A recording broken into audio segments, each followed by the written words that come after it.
Good evening, ladies and gentlemen, and welcome to our March 23rd, 2026 meeting of the Municipal Council of Thames Centre.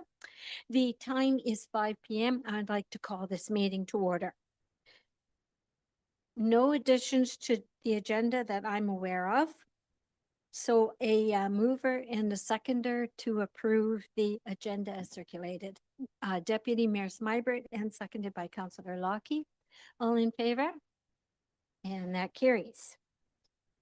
Any disclosure of pecuniary interest from the members of council?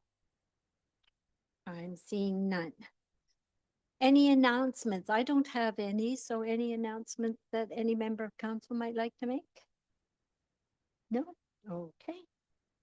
So this time I'd like to welcome to Thames Centre Mayor Brian Petrie from the town of Ingersoll, who is here in his role as the UTRCA chair to present on conservation authorities consolidation. Whenever in the middle. Yes. There we go. Well, thank you very much for accepting the delegation. This is my first one of trying to go around to all of our member municipalities. So it's good to be here with friendly faces and in the great municipality, our neighbor of Thames Centre. My name is Brian Petrie. I am the current chair of the Upper Thames River Conservation Authority, hopefully not the last. Certainly I was given that honor by my peers there at the recent AGM. I was there 2 years for 2 years, and then I took a break.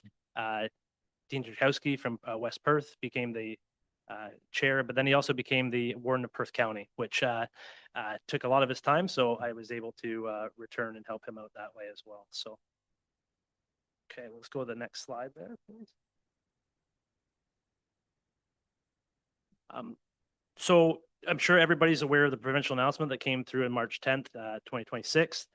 Certainly we are waiting on what that means. The province certainly had their concerns of what they addressed in there. There was 14,000 submissions to that ERO posting. Not sure if they were in line with what the province is saying, but we'll leave it to the province in their authority to be able to make that decision. Let's go to the next slide. Again, the provincial, the province has their principles of what they're saying this is for. Retain local influence, maintain CA water, all those items there. There's questions on all of those of how effective that will be. There's no clear outline goals of this besides consolidation. Certainly, there's legislation to come. There was a body, the Ontario Conservation Agency, that's been named in the previous legislation announcement, but that hasn't been formed. There's no board been appointed. There's no legislation. I'm sure with the budget on Thursday, we'll maybe see something there, but really there's a lot of unknowns at this point. So we're certainly trying to work through that as a board and keep our members informed. So let's go to the next slide. So the major part of the announcement was that they're taking 36 conservation authorities down to 9. The original number was given was 7. Part of the UTRCA was part of the ones that was changed. We're supposed to be part of a larger area, and now it's being consolidated with 4, which is the Lower Thames, St. Clair, and Essex, which follows a lot along the source protection lines as well, with a little bit of addition of St. Clair in there. So, or Essex, sorry. So this is still a very large geographic area, very diverse, all the way from Windsor, London, very different geography. There's 3 different flood standards. There's a unionized environment in Essex. There's a lot of challenges there that are just not necessarily, it's just not the same everywhere in different service levels. The consolidation is expected to take place early in 2027.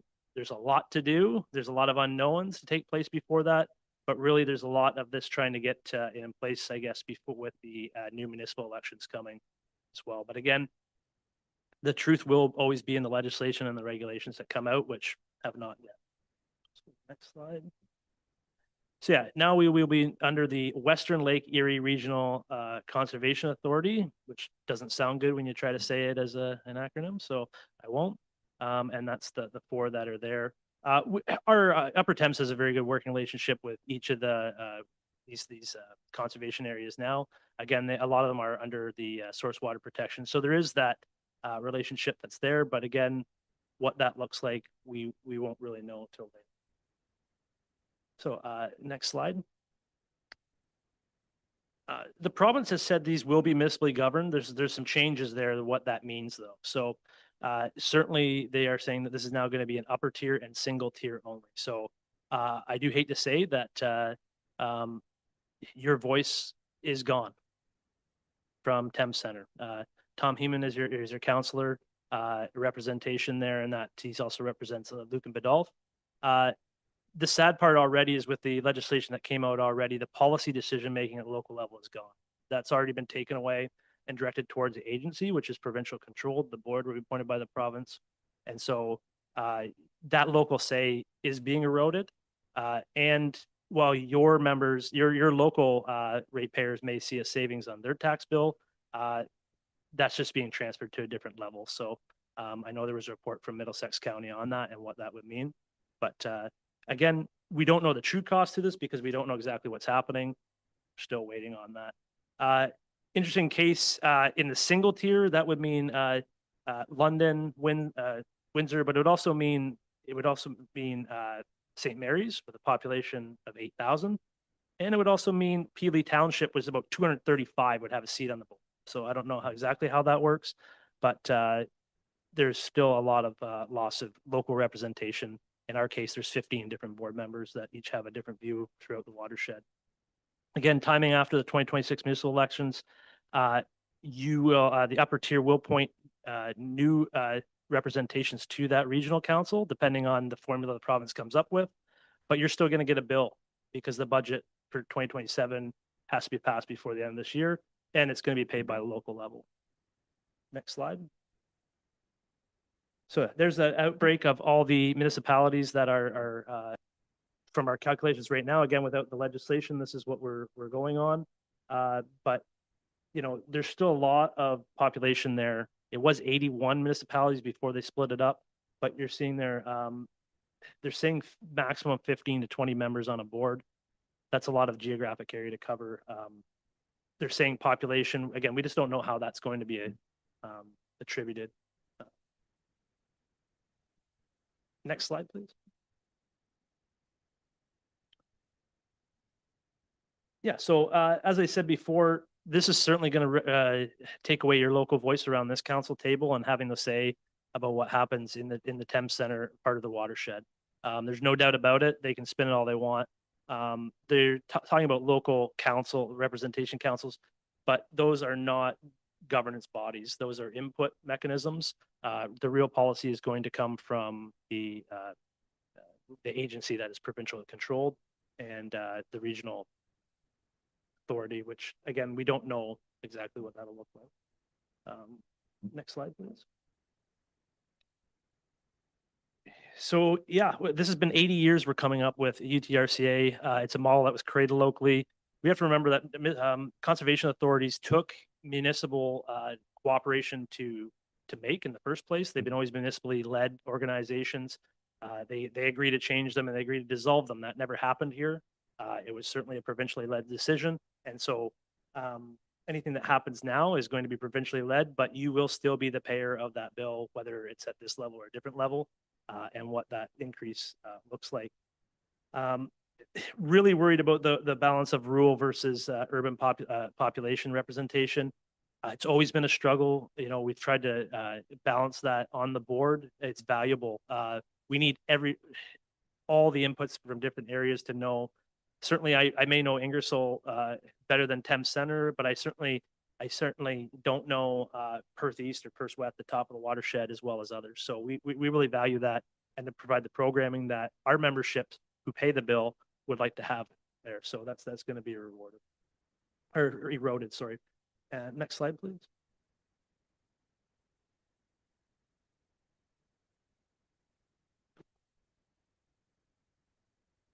So this is the timeline that the province has given us. Many people, including myself, think this is very unreasonable if you look at what has to happen. Again, we have no agency in place operating. There's no support staff there. There's been no board. But there's just a lot to do to try to get something done in that tight time frame. Plus, there's a municipal election going on. So there's a lot to be considered there. Next slide, please. So this is when we do have this as part of the release. Again, I'm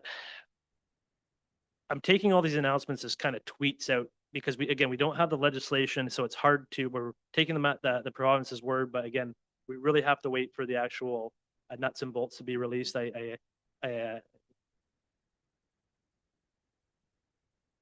akin it to the Police Services Board. When that happened, when the Police Services Act came in, there was a lot of regulations happening last minute. Don't be shocked if that's the same situation here. But you will see that we do have to have our budgets completed by December 31st. We are going to vote tomorrow to change that meeting till October 6th to be able to get some mostly ahead of time so we can have those consultations. But you will still receive the bill for 2027 at this level, but you will not have representation at that time. Next slide, please. The province has said they're going to provide $20 million in funding, but that's to the agency. Then there's $3 million annually to help move this forward. Now, again, we don't know what that looks like, but apparently it's to hire experts to help us transition. To put that into perspective, $3 million across 36 organizations is nothing. It's not really, right now there's $5 million for infrastructure funding, and that's oversubscribed every year. So it's a challenge that way. So don't be shocked if, regardless of what level, you get a bigger bill to deal with this. Next slide, please. And again, yes. So certainly I think I've talked to this as well, is that the province, again, the budget thing is still a little bit up in the air, but this is what we're being told is the process we're going to follow. So economic impacts and concerns, certainly all contained on that slide. So UTRCA does an amazing job at being able to go out and get grants to take your dollars, and it's about 12 cents on the dollar that you pay, and they make that into 88 cents, especially on the category 3 levels. So they're one of the leaders on that. So again, we don't know how these organizations, the four going together, or what that looks like, how that's going to be affected. You've certainly contributed a lot of capital dollars towards different items that there in reserves. We have vast reserves for those asset management purposes. That's going to be transferred to the new. So that's gone. That control over those funds are gone. So there's a lot of unknowns where we just don't know. Again, I'm going to say that a lot today. We don't know because we haven't been told. And at this time, we really need to wait on the province to be able to spell out exactly how they want this done. Next slide, please. Certainly, these were the concerns that were brought up in the 14,000 submissions for the ERO posting on this. These are not the concerns that the government is saying the concerns were, but these are what the consolidation of those concerns are. And certainly share those. And I think our local member municipalities, such as yourself, will as well, because just because you're going to put things together, there's a lot of things that have to happen to make those organizations still run and function, and certainly through health units and other amalgamations from municipalities. We know the history of it's just not easy, and it takes a lot of time and effort to do. Therefore, a lot of these doubts and concerns have come up not having any information. The province has said loudly they've consulted, and this is with municipalities. I wouldn't say that's further from the truth. We were all put in a room and we read something, and that's about it. That's not consultation to me. Certainly would not be acceptable at this level. And so I don't think conservation have shown since 2019 that they've always been willing to step up to the bat to get things done. And so municipalities, but without clear goals and expectations, it's really hard to try to design and reach those goals. So there's still a lot of issues there. Next slide, please. So next step, what we want to ensure this year is that we're not disrupting service. We're going to make sure that things continue to happen at UTRCA. We have a lot of great staff. We have a lot of asset management planning that people count on. There's planning applications. So that won't change. The only thing that will change is when we're directed by the province to do so, and that'll be fully communicated to our member municipalities. Really, we're on a waiting game with you, what this means, but it is what it is at this point. Next slide, please. So with that, I'm certainly open to questions. I don't know if we'll be able to provide a lot of answers. Really, what I want to do is get out there early, provide, do what we do know. But again, I want to encourage that two-way communication to make sure that we're taking care of each other as much as possible. What I don't want to see is a service level drop for our shared rate payers when they're trying to access service and that sort of thing during this time. Again, it's very important work that both organizations do, and so that needs to continue. And hopefully we can come to a better outcome. We're expecting something in the budget announcement this Thursday as part of an omnibus bill, and that there is a meeting between the watershed mayors and Minister Flack as well on April 8th. So we might get some more information. Thank you, Brian, very much for your presentation. Does council have any questions or comments at this point? Councillor Lockie. Yep, through your worship to Mr. Petrie, thank you so much for this excellent presentation. And so you brought a lot of concerns about it to our attention, and they're very valid. But change is obviously inevitable. We're going to have to get adjusted to it. But is there any opportunities that you foresee, any benefits from this program that we can reap as a council or as a municipality? Again, it all depends on what those outcomes and goals are. I know the staff. I've already we've tried to work really well with our partners. Certainly, we've had a stormy history, a contentious one sometimes with the development community. But the board has already gone ahead and done a streamlining process study, excellent by Blackline Group. Probably one of the best reports I've read. But it's one of those problems where we can't implement it because we don't know what the future lies. So there's opportunities always. It's just depending on really trying to understand what's trying to be accomplished, and that's just not available yet. Okay, thank you. Anyone else? Deputy Mayor Smyburn. Yep. Thanks, Brian. And I guess what I'm hoping is that this amalgamation won't erode some of those regulations that impact wetlands and watersheds. I mean, obviously, the town of Ingersoll and Thames Center, we benefit greatly from that regulation. And we need that, especially with those storm events that are happening more and more often. I think we need more regulation as opposed to less regulation. So I'm hoping that's not going to be an outcome of the mergers. But I have every confidence with you leading the Upper Thames as you go through this process. You're a very good communicator, and you're being very proactive, but even by going out to the member municipalities and letting us have this opportunity to dialogue. So I think it's going to be a tough few months, but I think you'll do a really excellent job of leading the Conservation Authority.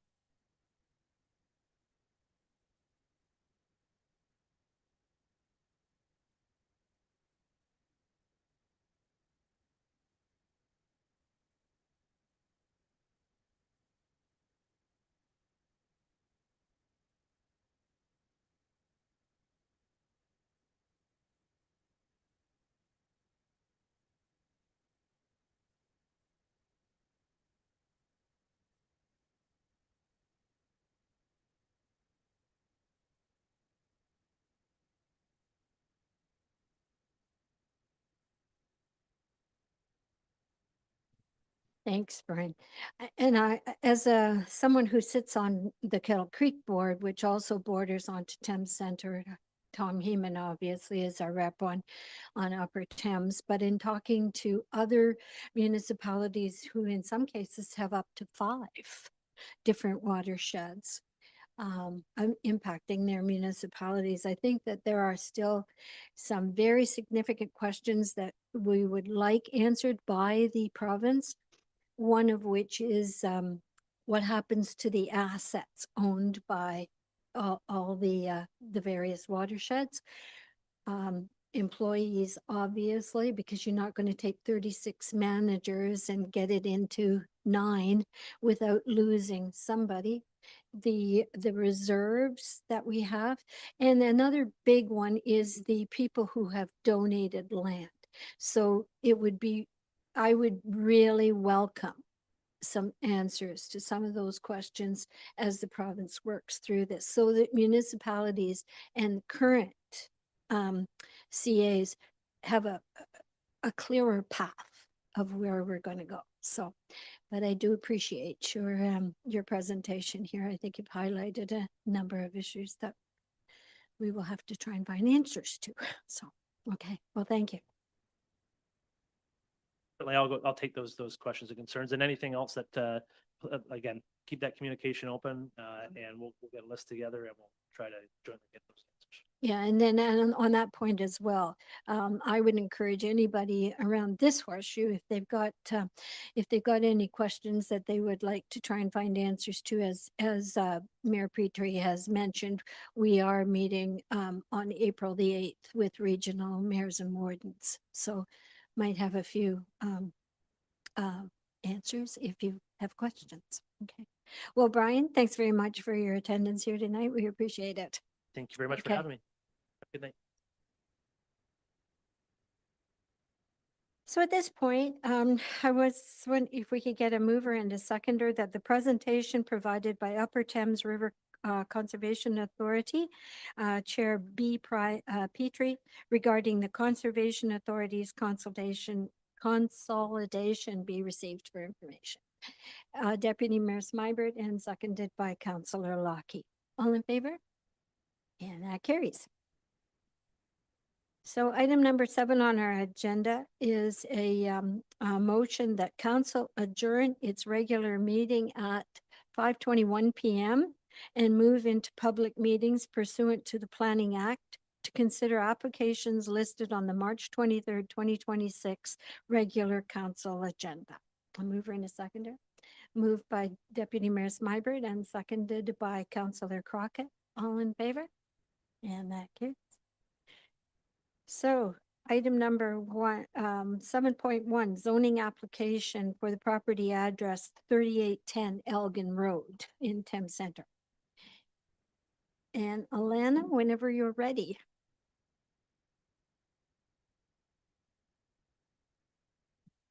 Thank you, Your Worship, through you. So the purpose and effect of this application is to rezone the subject property to allow an additional residential unit as an additional permitted use under the existing site-specific A-53 zone, which is otherwise not permitted. So the subject property is a 45-acre farm located on the east side of Elgin Road, south of Cromarty Drive, and the lands are used for agricultural and residential purposes.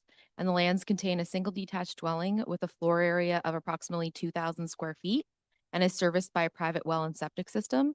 And the lands also contain 2 barns and an existing ARU with a floor area of approximately 1,500 square feet.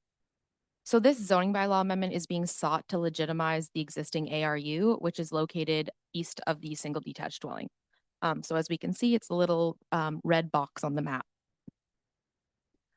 So as part of the application submission, a site plan was provided, and through comments submitted by the Upper Thames River Conservation Authority, a clearance letter was provided by them to the applicant in October 2025. And staff note that a relative of the applicant and owner contacted planning staff in November 2023 to inquire about establishing an ARU on the property. And it's staff's understanding that this relative is currently residing in the ARU. At that time, staff informed the relative of the municipality's requirements for ARU proposals, and that included size, clustering, and the requirement to obtain a zoning bylaw amendment to permit the use. So upon reviewing a sketch of the proposal, staff advised that in order to be supportable from a planning perspective, the ARU should be reduced in size. So some policy and regulation considerations to note for the subject application.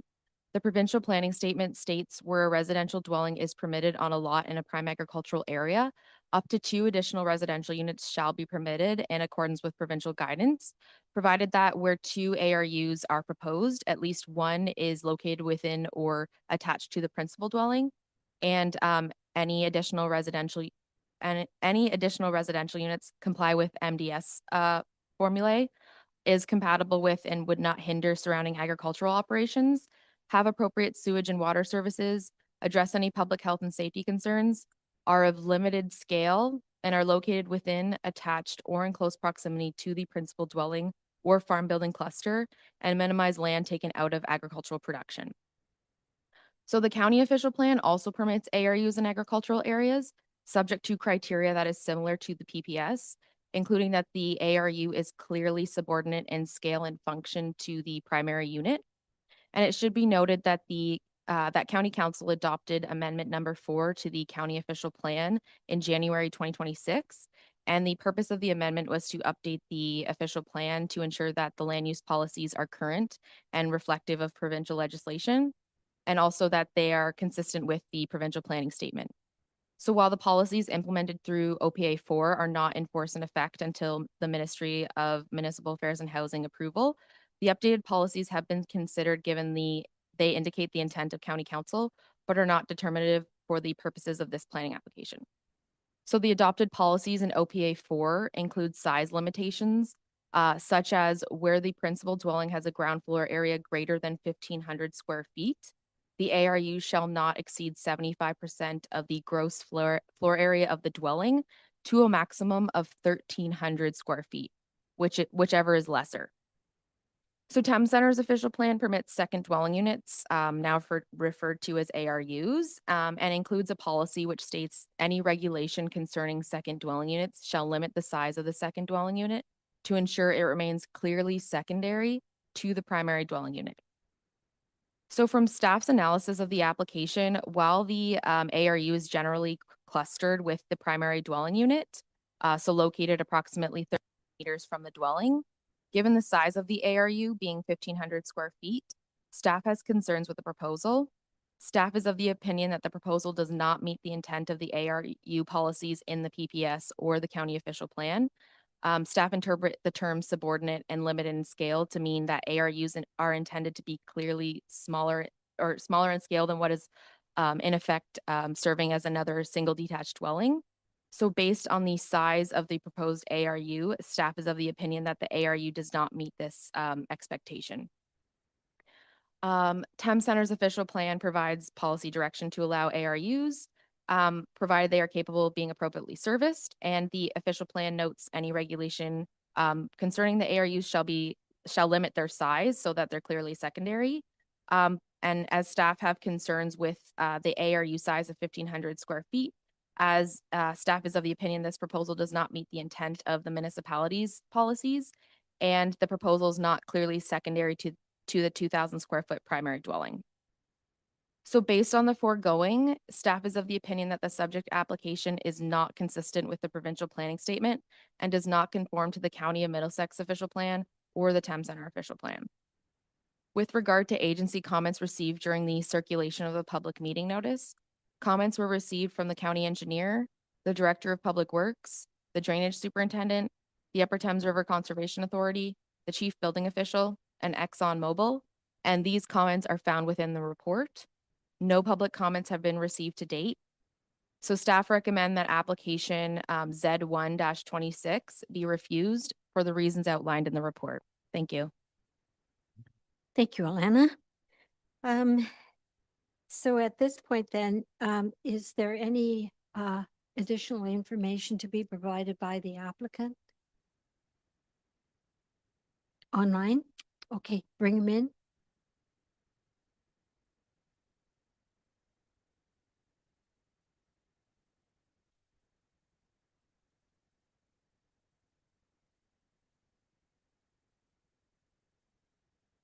Bassam Al-Zaini, if you can unmute.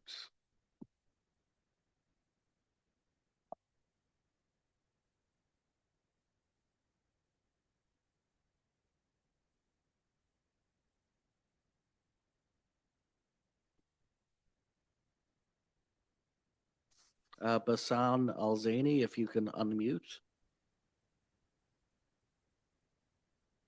Hi, this is Hussam Alzini. Okay, we have you. Okay. Do you wanted to make some comments about the application? I'll leave it to the engineer, Ismail, to add any comments. Okay. Is he there with you? Yeah, can you guys hear me? Sorry, I'm just sorry if it's a bit noisy where I am. Let me know if my voice is clear. I'm sorry, I'm having troubles understanding what your message seems a bit garbled. Yeah, I was saying, apologize if my voice is not clear. Is Oh, it better? yes. Okay, Okay, go ahead. so yeah, first time for me hearing the comments from Alana. So it seemed like, just recap quickly, seemed like the biggest issue was it's just not it's exceeding the 1,500 square feet. Is that right? No, I'm gonna let Alana answer that. Through your worship, so in general, staff has concerns with the size of the ARU, as it's not clearly secondary to the primary dwelling. Thank you. Did you get Okay, that? yeah, okay, yeah, I got that. I'm just okay. I'm guessing. What are the next steps for the applicant? Like, what can we do in order to maybe clarify that point? What is like? Can we get some direction, or like we're not really I sure think that what's I think at this point, we're going to go through the process here where council will have an opportunity to ask some questions before we actually make a decision on which way we go. Mhm. Okay. So that might answer some of your questions. Okay, And sure. Let's do that first. Through your worship, this is the opportunity for you as the applicant or the agent to provide additional information that isn't already identified in the report or that may be of value before council has the opportunity to make a decision with respect to what's before them. So you're certainly, you don't have to provide anything in addition to what has been summarized by the planner. But this is your opportunity right now, or you can wait until if there are any questions from members of council with respect to the application.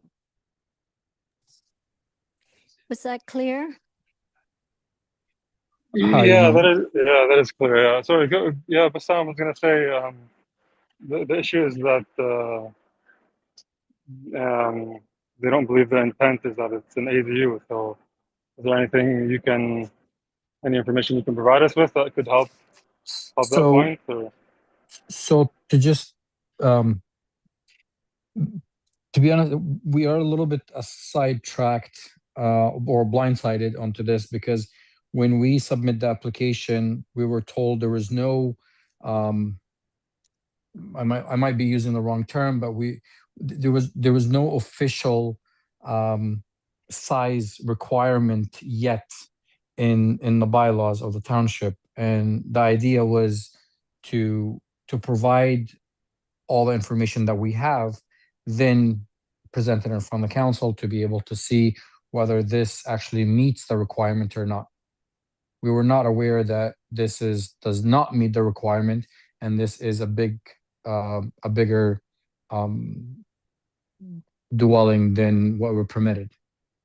That's where we little confused because we met a couple times and we never was told that this is smaller or bigger or within the parameters or not. We were told, from my understanding, I might be wrong, but we were told that we still did not put those measurements in our laws of the township, and that's where we were standing. So but do I have anything to provide at this moment? No. Okay, then, thank you.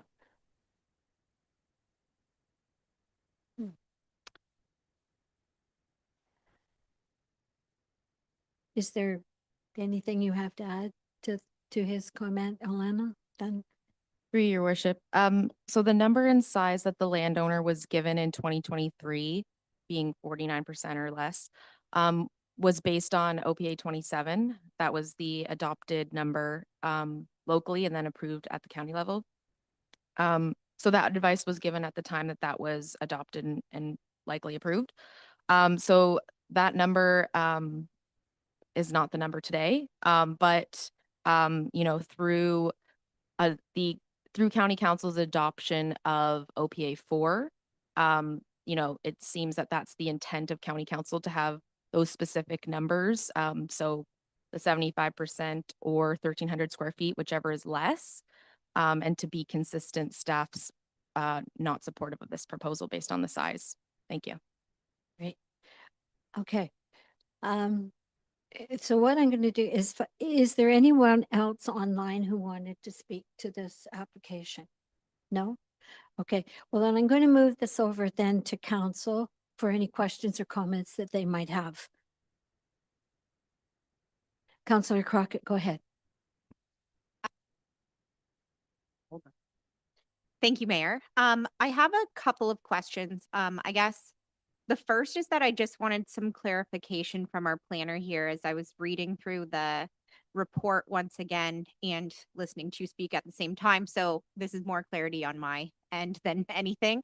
In the chart that's provided in the report, I believe it has the equivalence of 75%, but there's the discrepancy in the square footage is my knowledge. So right now, the current ARU, existing ARU, is about 19 square feet. So like 120 versus 139. Is that what I'm reading the chart?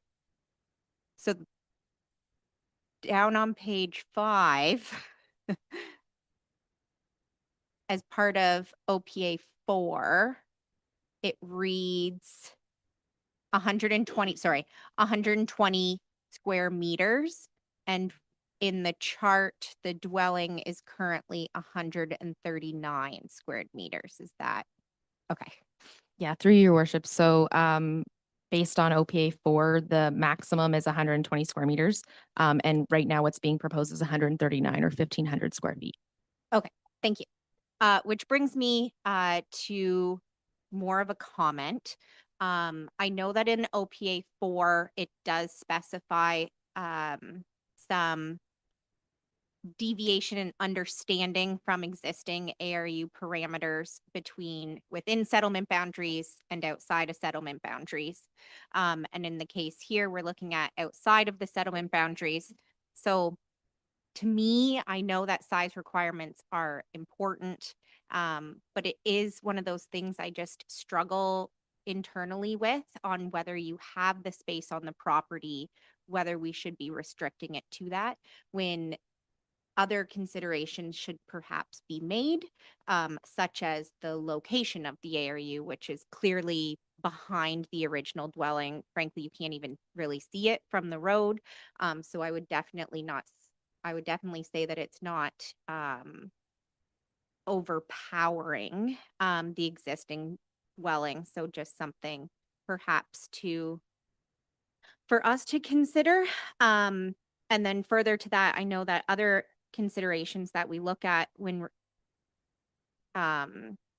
interpreting ARUs is the clustering and the services, which is actually what I find more concerning about this application is the fact that it very clearly states that both within and outside of settlement boundaries, you can have up to 3 units, and that's inclusive of the dwelling, but they should be clustered and or attached to the existing dwelling. This is not. It also has separate services, although I very much doubt that this could ever be potentially severed on this property because of the location. I do just have concerns about the services and perhaps the scale of it altogether with this. I guess so. I guess my final question is just, is this reflective more of just the consideration of the size of the ARU, or is there more concerns regarding this almost as a second dwelling from staff? So I don't know if that's really a legitimate question, more like a ramble, but anyways, that's my comments on this. Are you able to answer that, Alana? Through your worship to Councillor Crockett. So from a planning perspective, in general, staff's concern is the size. At the time that the family member had reached out about ARUs, inquiring about ARUs, the size that was given, again, was based on OPA 27. And then since then, there's been a bunch of provincial changes and things like that. But to be consistent with the interpretation, even regardless of OPA 4, staff believes that it's larger than what we would be considered limited in scale or subordinate or clearly secondary. So at the end of the day, planning staff have concerns with the size, but also, servicing does get taken into consideration, and Eric can definitely speak to that more than I can. So, perhaps you'd want to hear from him as well, but basically size is planning's largest concern. Thank you. A Through you, follow-up? the mayor, if Eric does have a comment, and then I just have one follow-up question that perhaps I'll ask kind of on behalf of the applicant based on their earlier comments. So over to you, Eric, if you have anything to add. Through your worship, with respect to servicing and it being separate from the main house, in this kind of a setting, it's kind of hard to combine the services without completely redeveloping the existing septic system anyway, because it's not likely to have, the existing septic system is not likely to have the capacity to handle another unit, another dwelling. Okay, thank you for that. And then, if I may, with the difference of the 19 squared meters, what would the solution be on that? Like, to me, that seems so minuscule. I know it's not, but I was just hoping that maybe you could clarify that for the applicant since they're online, of kind of what that would look like in order to come into compliance. Through your worship to Councillor Crockett, I guess in an ideal situation, reducing the living space so that it is consistent with the 1,300 square feet or the 120 square meters. But I will let Eric speak to, I guess, options.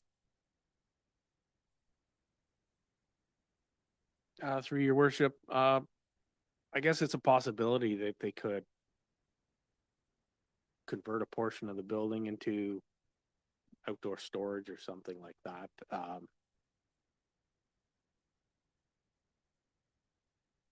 Besides that, partial removal of the building is not really realistic.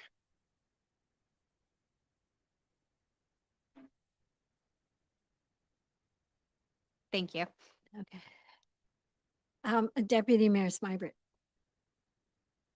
Thank you. So what I see is, even though it was probably doing it in the wrong order, I'm seeing that the applicant wants to get into compliance with our planning documents, and I guess part of me is when he was making the application, because of the provincial policy statements and the sizes had changed. I think he got caught in that. I'm not overly concerned with respect to the fact that it's over what OPA 4 says. The building's there, right? So I'm not overly concerned with that. My question though was with respect to the Upper Thames River Conservation Authority meeting those side setbacks. Sorry, has that been looked at, and does the property owner meet those setbacks? Do we know? Through your worship, the Upper Thames River Conservation Authority has issued a clearance letter for the septic system and the ARU. Like you said, it is an existing building, so they were basing their comments off of that. Thank you, Deputy Mayor Smybert. So just one question, just for my own clarification, there are two septic systems on the property? Is that correct? One for the ARU and one for the main residence, or is it somehow shared? Through your worship, that's correct. There are two separate septic systems, one serving the main house and one serving the ARU. Okay, and as far as that's concerned, they're all in compliance with We're- with the structures. We'll be working through compliance issues subject to what happens tonight. Okay, all right then. Councillor Lockie. Yeah, through your worship. So my concern is about the protection of prime agricultural land. And I was just wondering, is there like a specific reason that would prevent the applicant from having the ARU closer to the main building? Okay, but is there not room to have it closer? Like, do they need to use prime agricultural land to build this? Is there a way to minimize the amount of land? Like, Go I ahead. guess, yeah, does it Go have to be ahead on if that you have spot? an answer. I guess, yeah, it could be to the applicant or to the planner. Sam, that's for you if you want to answer that. I'll answer that. Where the existing or the subject property that we're discussing, it was never actually part of the agriculture farming piece. It was right in the backyard of the existing, and the reason, and in front of that barn, it was the driveway where we used to store the hay at that time. And that's why we picked it, because it's basically just on the edges where the land dips to the sand, soil, and other piece of the property for agriculture, farming and use.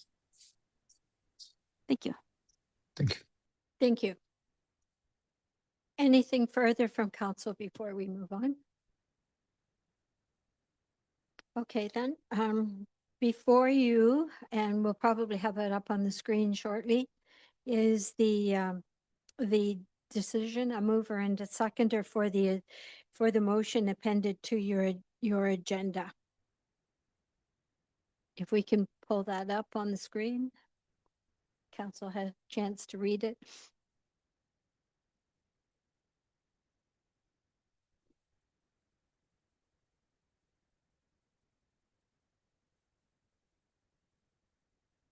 Okay, there it is in front of you, council.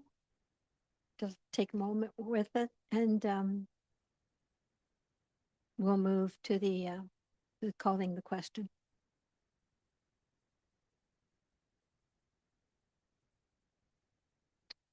Okay, so a mover and a seconder for the motion that is on the screen.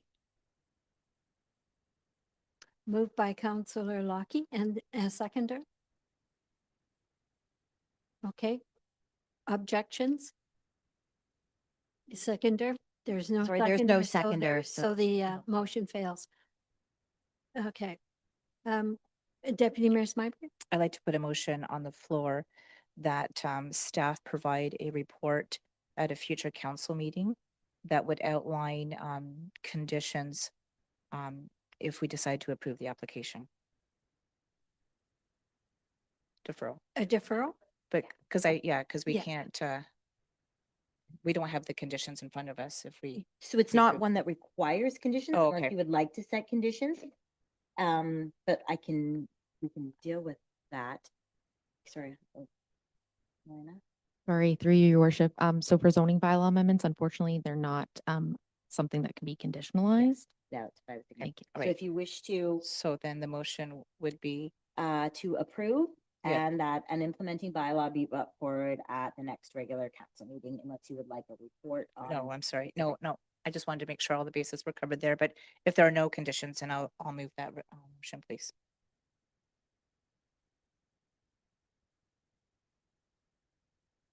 We'll have it on the screen, but this will be that application for zoning bylaw amendment Z1-26 requested by Ismail Rahi on behalf of Hussein Alzani to rezone the subject property to allow an additional residential unit having a floor area of 139 square meters as an additional permitted use under the existing site-specific agricultural A53 zone for lands legally described as Part Lot 12, Concession 2, in the geographic township of North Dorchester, municipality of Thames Center, be approved, and that an implementing bylaw be brought forward at the next regular council meeting.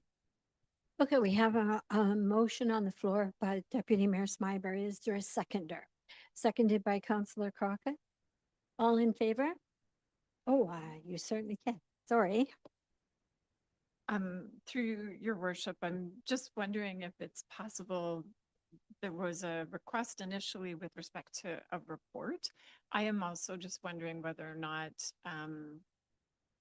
it would be valuable for council to understand whether or not this can be permitted through the building official prior to providing, like, what are the steps that would be required in order to allow a building official to retroactively review what has already been built without a building permit before you pass a zoning bylaw that authorizes the use? Because there's potential that it may be difficult. It might not be, but I don't actually know. And so I've just a comment that you might like to wait on the approval, but that's subject to council's So decision. basically, finding out more information as to what would make it legal. Is that's what we're talking about? Yeah. Building and services. Okay. Do we need to amend that motion? I'm going to direct that to the clerk. Sorry, we're taking a little bit of time because we want to make sure we get this right. I'll withdraw the motion then. Oh, okay.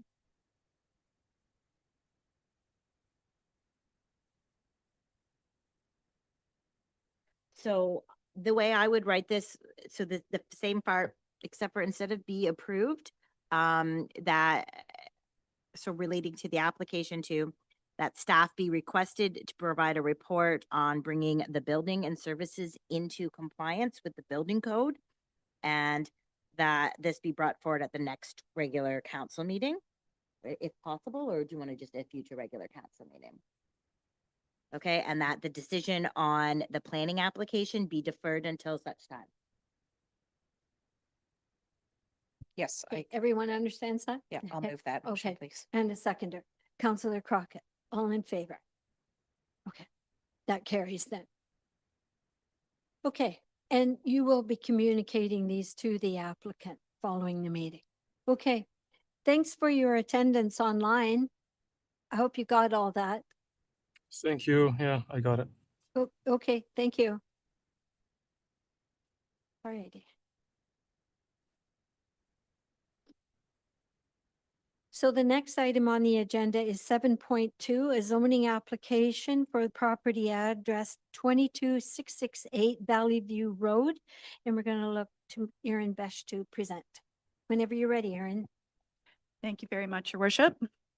So this next application before council is to rezone the subject property from the agricultural A zone to a site-specific agricultural zone to permit an an additional residential unit, ARU, which is otherwise not permitted. The subject property is approximately 5.6 hectares in size. It is an agricultural parcel. It's located on the east side of Valley View Road, south of Plover Mills.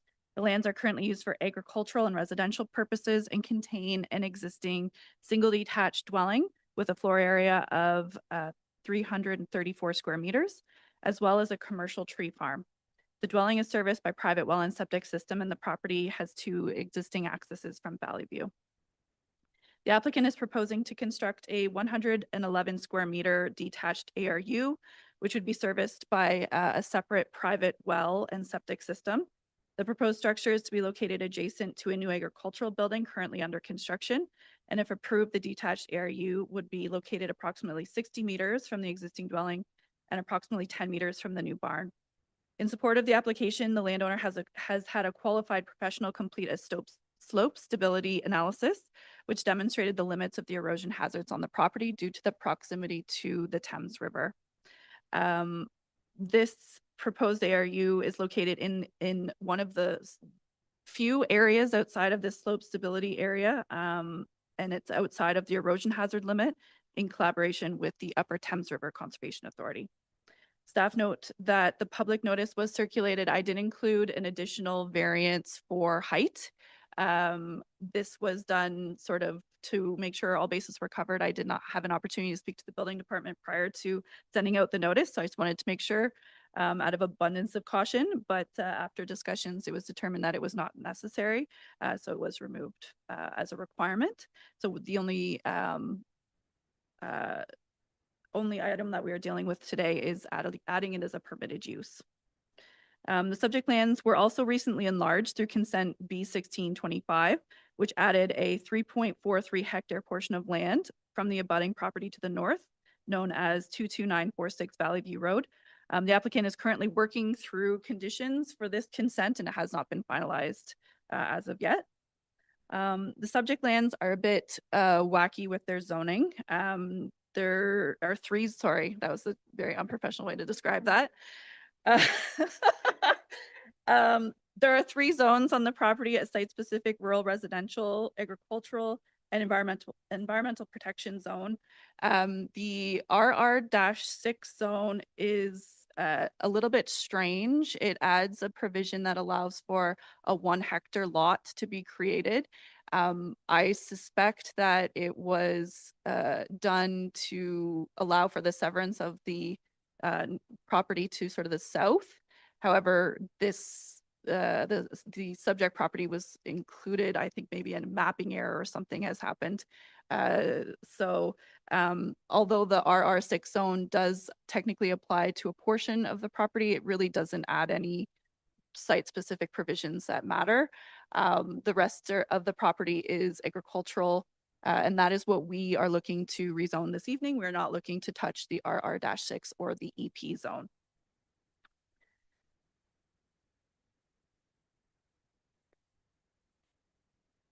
So I added quite a bit of policy and regulation information about ARUs.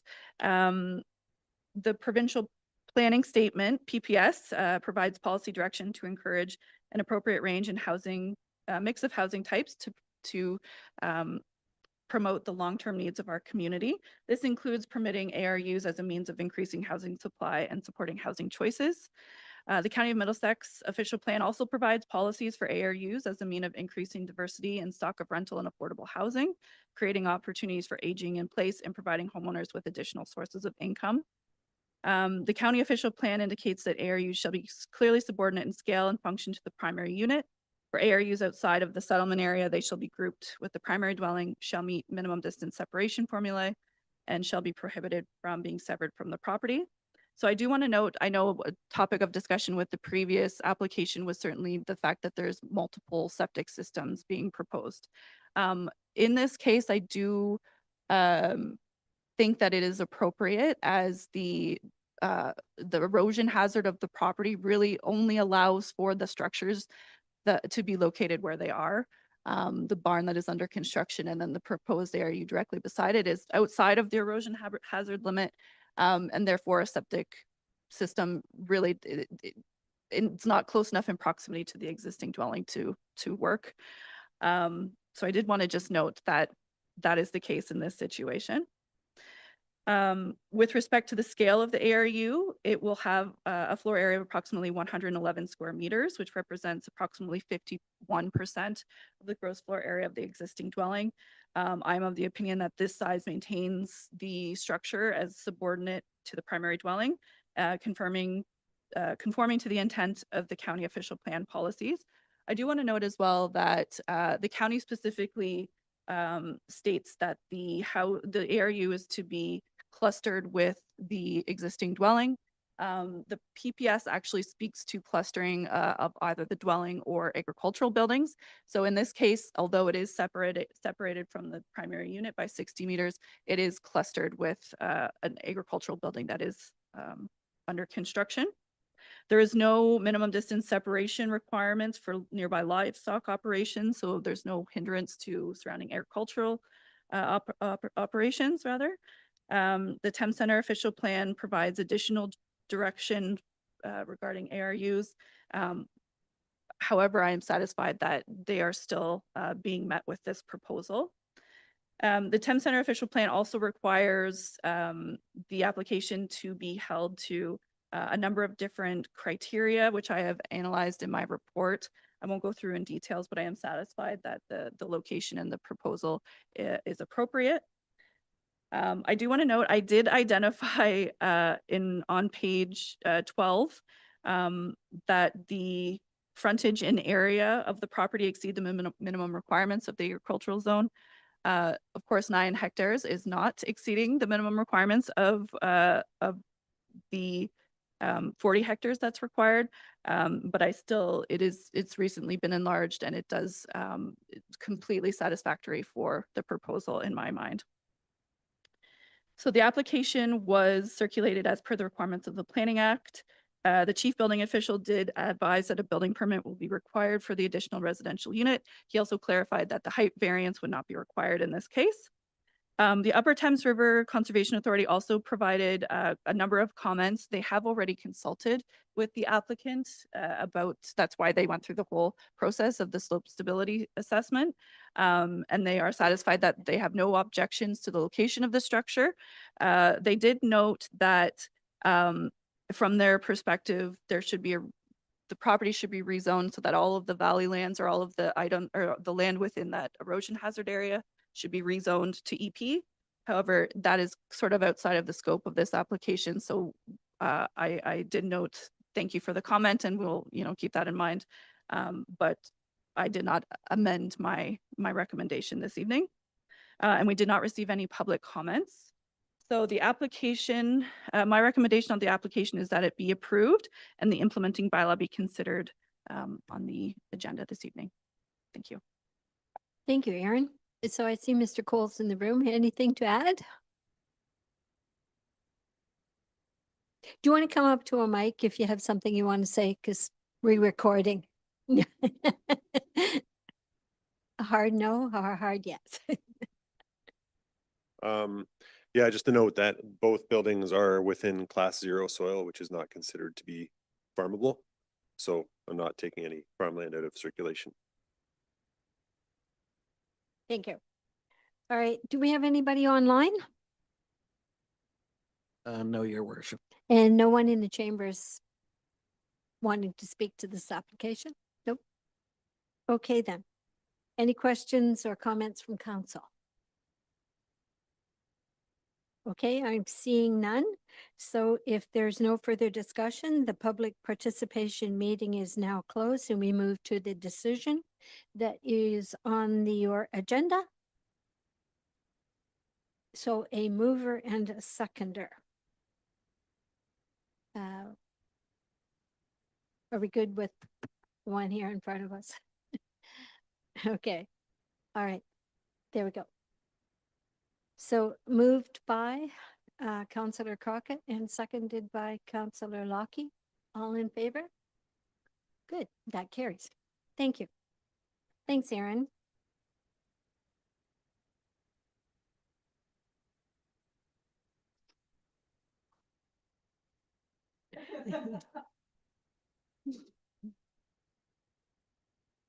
So item number 7.3 is a mover and a seconder that the planning public meetings adjourn at 6:03 p.m. in order to sit as a committee of adjustment under the Planning Act to consider minor variance applications listed on the March 23rd, 2026 regular council agenda. Moved by Deputy Mayor Smybert and seconded by Councillor Lockie. All in favor? And that carries. Okay. Item number 8.1, minor variance application for 242 Ron Allen Drive here in Dorchester. Whenever you're ready, Alana.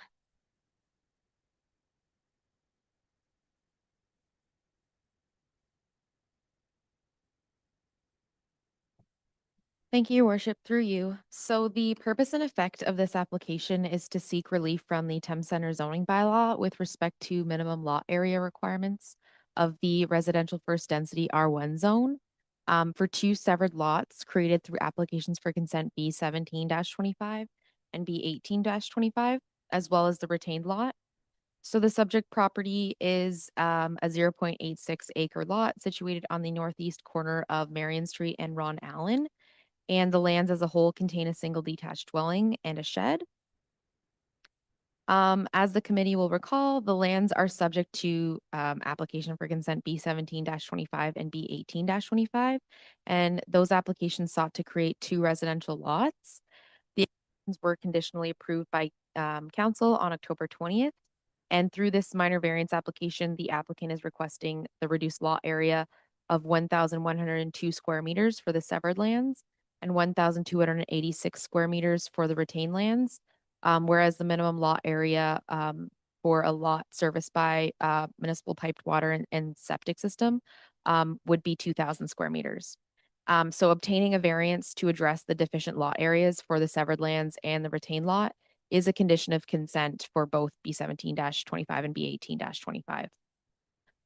So as part of the consent applications, the applicant submitted a servicing plan, which was which assessed the wastewater treatment sizing for house sewage load, minimum setbacks of structures, lot lines and water wells, native soils, slopes, and anticipated residential sewage loads.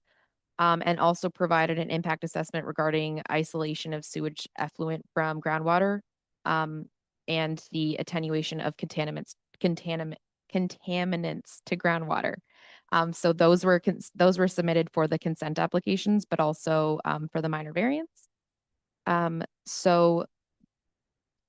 have evaluated the subject application against the 4 tests of a minor variance under the Planning Act, and staff is of the opinion that the 4 tests have been met. The intent of the minimum lot area requirement is to ensure that lots are a sufficient size to accommodate residential development and related outdoor amenity space.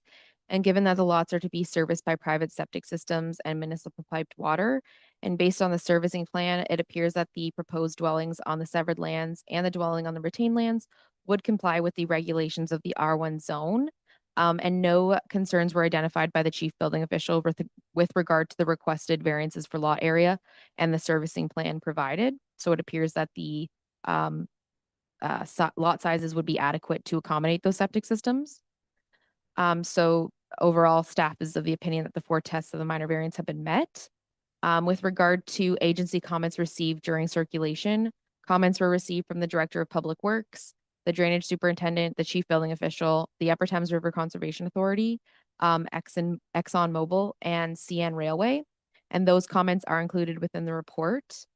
Staff would like to note one comment or question was submitted by Wes Bates with regard to water issues on the lands and concern with how the septic system would function, and also that the septic systems would be and so staff advised that the septic systems would be subject to building permits. Those are reviewed by the CBO, and also advised that as a condition of consent for the consent applications, the applicant is required to enter into a development agreement, and that agreement would address a number of matters, including drainage and servicing.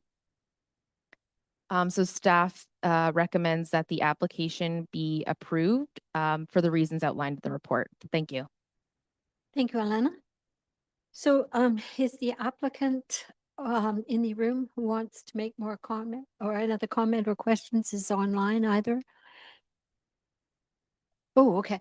Anything you wish to say about the additionally? If you do, if you wouldn't mind coming to the mic there and just identifying yourself. The center button when it glows red, you're good. Yeah, I'm Carl Banniga, doing the applications for my wife, and I don't have any other comments. It seems like they're in support. So. Okay, all right then, thank you. Anyone online to ask public questions in public here or in the chambers or online? No one online, your worship. Okay, would you like to come to the mic? Just state your name and your property address, and it's the center button there. Shelley Gellner, 258 Ron Allen Drive. Okay. We weren't notified of any changes through the mail or if you've sent anything. I never received anything about this. I heard it through the neighbors. The other thing is we are an existing street and the size of lots have been consistent. There is water problems on that lot as of right now and have had existing problems. I'm above their lot, so I have no problems, and we've been told how to do our drainage. There is no drainage onto the street right now. But if you drive down the street, there's a lot of water issues. And adding 2 more houses to the water table could cause a lot of problems up the street and also down. Okay, all right. So then the question, then Alana, through the process, these issues would be addressed and it would have to be satisfactory to the municipality, right? In Through- order. Mhm, Yeah, go sorry, ahead. through your worship. So yeah, yes, as part of the development agreement, drainage and, the water issues and servicing are matters that are addressed. So that would need to be, it would need to be demonstrated that there are no, drainage issues on the property. And I'll let Eric speak more to septic, but, that would also be part of the development agreement. Okay, Eric, is there something you'd like to add? Through your worship, through this application, I did review a previously submitted servicing report that was prepared by Boss Engineering, who demonstrated that they could adequately service the lots with septic systems. Now, depending on where they find water when they actually excavate that, or when they do the site evaluation rather, that may require the beds to be raised as opposed to in the ground. Does that answer your question? Okay.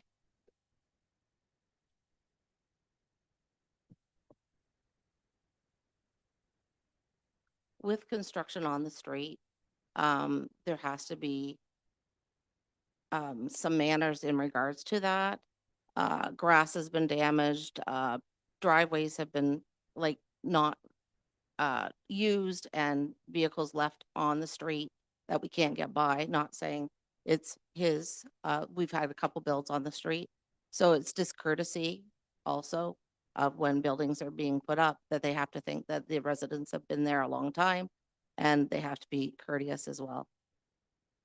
Well, I think your comments are noted and the applicant is here in the room and we'll be hearing that.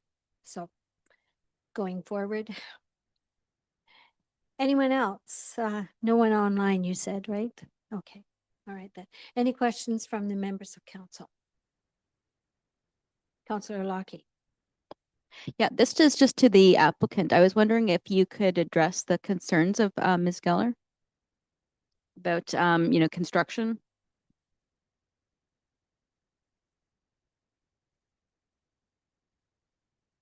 Yeah, we would take all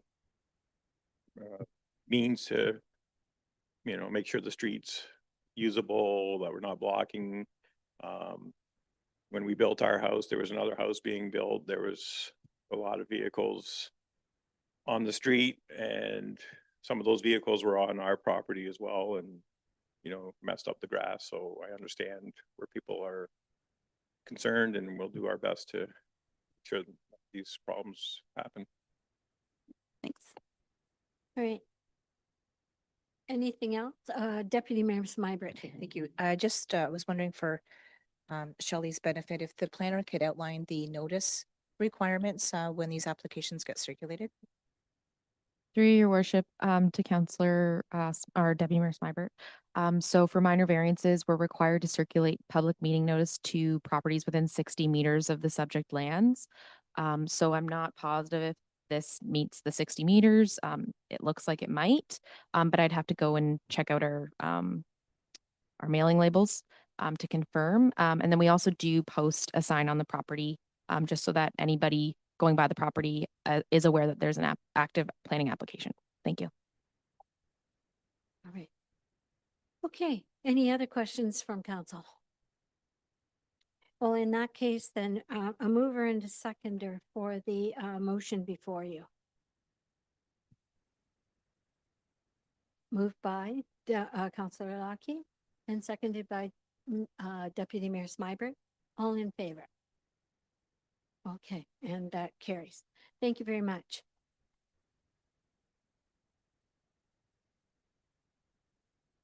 So we move into the Committee of Adjustment. So a mover and a seconder that the Committee of Adjustment adjourn at 6:14 PM and council reconvene its regular meeting.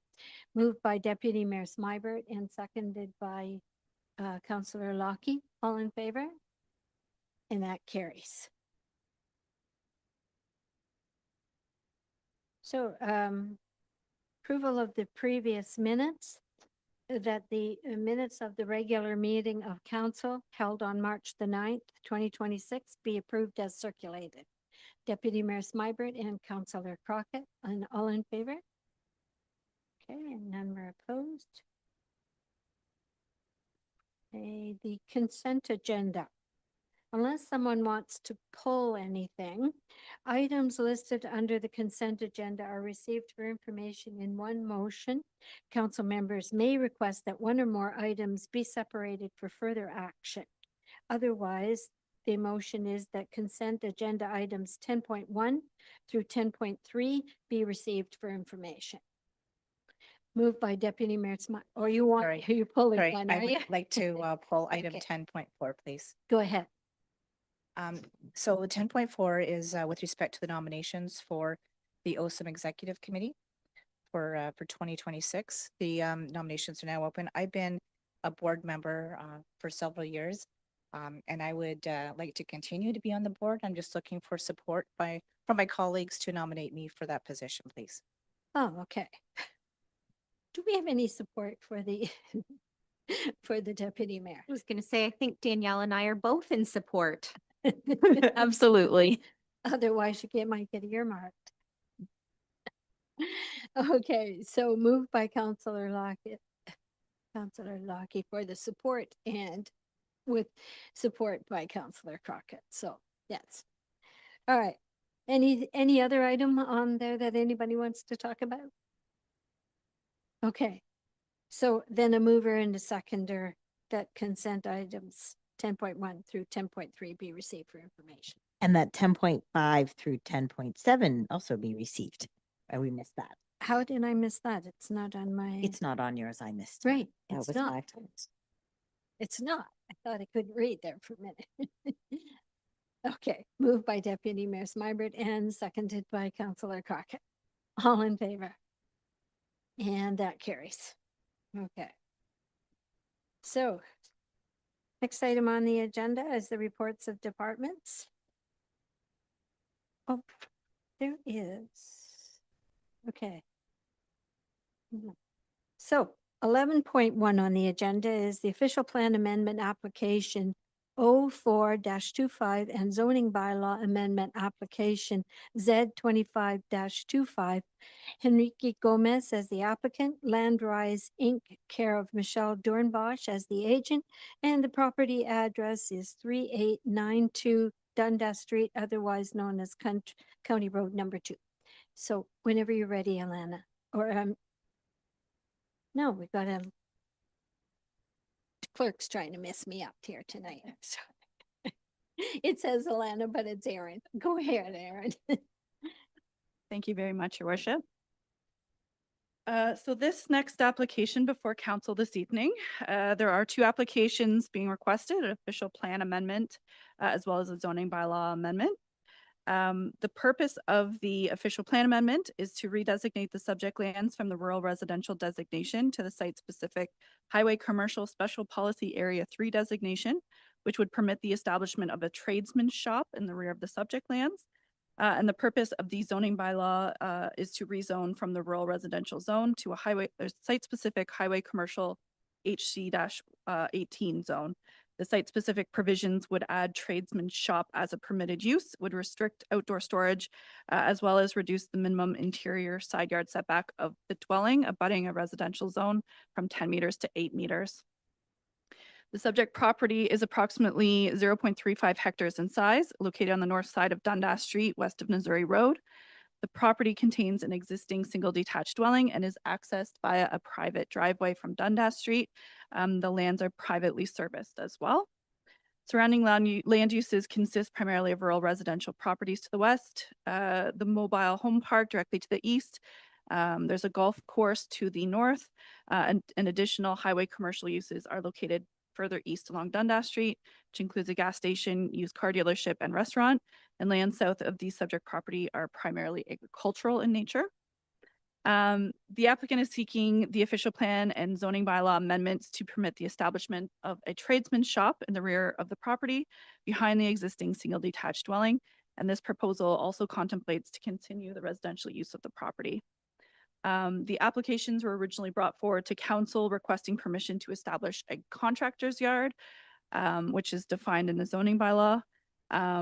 I did provide an evaluation report that recommended the applications be denied due to concerns regarding the potential for land use conflict with adjacent residential uses, primarily given the potential for outdoor storage and operation of heavy equipment typically associated with a contractor's yard.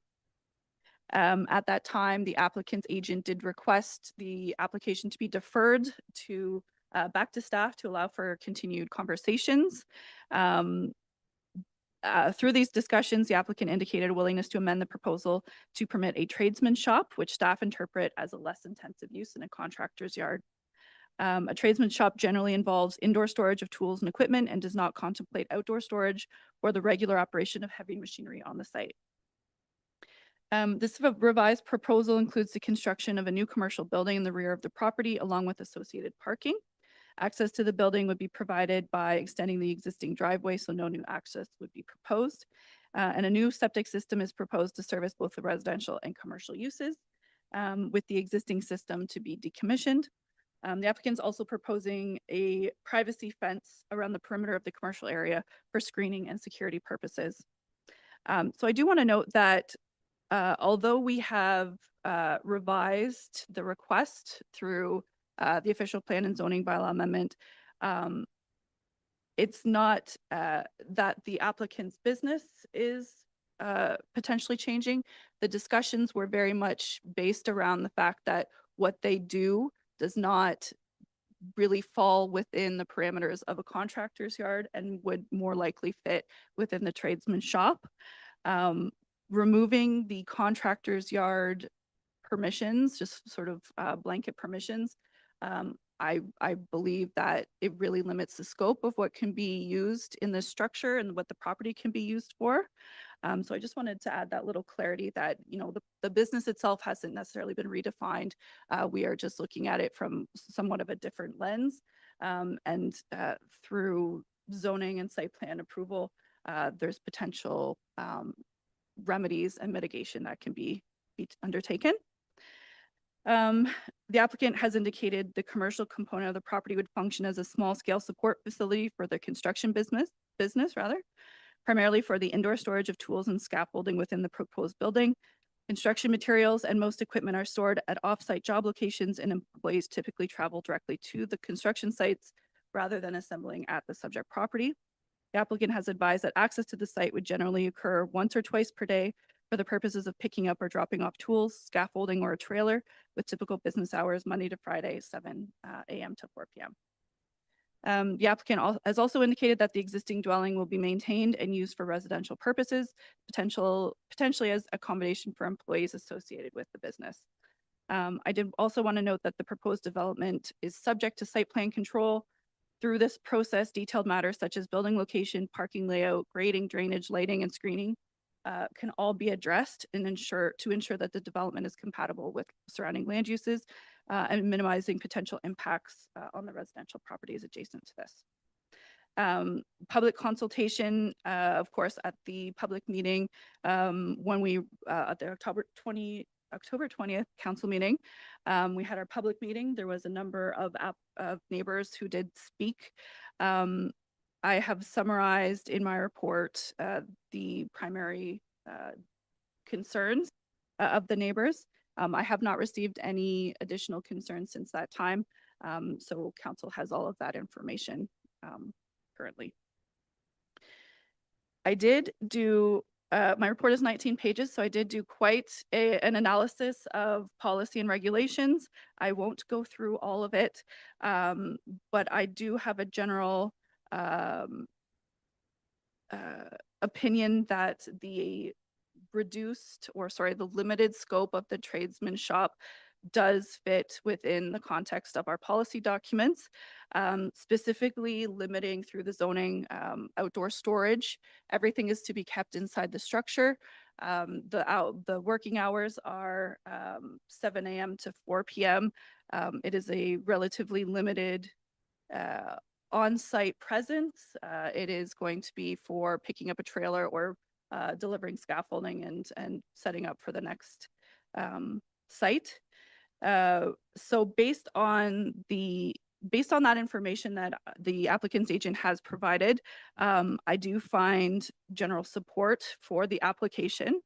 I do want to specifically switch to my zoning. Sorry, there's so many pages here. Okay. So my comments in regards to the zoning bylaw, the subject lands are currently zoned rural residential. They primarily permit low density residential uses and associated accessory uses. One of the things that it also permits is home occupations. We have seen home occupations that have been similar in scale and in scope. However, the only, sort of difference in this case is the applicant does not reside at the property, so therefore it cannot be considered a home occupation. Therefore, we need to recognize it through our official plan amendment and zoning bylaw amendment. They are requesting the property rezone to site-specific highway commercial. I did limit it in the zoning bylaw to strictly a single detached unit, as well as the tradesman shop. There is no ability for any of the other highway commercial uses to be implemented under this zoning provision. I did also include the setback to the existing residence. The requirement in the highway commercial zone is a 10-meter setback to a residential use. However, in this case, it is an existing house. The shop itself will be set back at the 10 meters. So that is specifically outlined in my zoning bylaw as well. And I also did specifically prohibit outdoor storage in the zoning bylaw as well. So everything is to be kept at a minimum within the structure to be constructed. So that being said, the application was circulated. We've received a number of comments, fairly minor in nature. The Thames Center Chief Building Official advised that the proponent will have to demonstrate compliance with applicable OBC separations and all of these things. That is something that can be dealt with at site plan stage. And the stormwater management plan from the drainage superintendent as well, something that we deal with through site plan. And there's no comment from the county engineer or the Upper Thames Conservation Authority. Again, the public comments have been provided to council previously. So I do have a kind of complicated recommendation to council this evening, that my report be received for information, that the official plan amendment 0425 be adopted and forwarded to the county for consideration and approval, as they are the approval authority for official plan amendments. That the implementing bylaw of the OPA be considered, that the application for zoning bylaw amendment 7 or Z 2525 be approved, and that the implementing bylaw be brought forward for consideration following the approval of the OPA at the County of Middlesex. I did also want to note that in the implementing zoning bylaw that is provided to council this evening, there is a holding provision on the zone to ensure that site plan approval is received. Thank you very much. Thank you very much, Erin. Okay, does council have any questions on this application? Councillor Crockett? Thank you, Mayor. I just want to say thank you to our planner as well as the applicant. I know that I think the time to work on this was appreciated by both parties. And I just want to say thank you for the due diligence. My question is, how will this be communicated to the neighbors that initially put in comments? Because I think perhaps from the outside looking in, it would be the same sort of request being followed through on. And I just want to make sure that we have the proper communication with them on what the restrictions and considerations are with this new proposal or recommendation, rather. Thank you. Certainly through you. I left my microphone on. I did not realize that, so I apologize. The applicants who spoke at the previous meeting and who have provided written comments, I did advise that this was coming back to the March 23rd meeting. So they are aware that the decision is being made this evening. They have also requested a notice of decision, so that will be provided to them. Through the clerk's office, we can certainly provide as much information. I can provide the report or whatever additional information needs to be provided. I have their email addresses and all of that, so I'm happy to circulate that along with the notice of decision, whatever else. Wonderful. I think just the added communication on perhaps like a synopsis of what the difference are and the requirements regarding likely setback, storage, time of use, and maybe anything else that's pertinent regarding the site plans. So all of that, including okay. the holding provision, is actually part of the notice. You have to lay out what's permitted in the zone, what's required, and that any other requirements is laid out under the Planning Act. We can just maybe add a little extra wording instead of just the wording in the bylaw to turn it from alphabet soup to English. That sounds great, and I'm sure will be greatly appreciated. Thank you. Okay, thanks, Councillor Crockett. Anyone else? Deputy Mayor Smyber. My comment kind of relates to what Councillor Crockett was indicating, that the consultant is here, or the agent, sorry. I know that the property owner will be cooperative with respect to the residents and addressing their concerns with this application moving forward. Okay, anyone else? No? All right then, so you have the motion before you and on the screen here. A mover and a seconder. Moved by Deputy Mayor Smybert and seconded by Councillor Lockie. All in favor? That carries then, thank you. Thank you to the planners. So the next one is 11.2, application for consent B 21-25, Kenneth and Shelley Veruga Strait applicant, Braden Josh Veruga Strait as the agent, and it's for parts of lots 11 and 12, concession 2 North Dorchester, and parts 4 and 6, and part 1 RP 33R 11488, Municipality of Thames Center. And Erin, are you presenting this one? Okay, go ahead when you're ready. Thank you very much, Your Worship.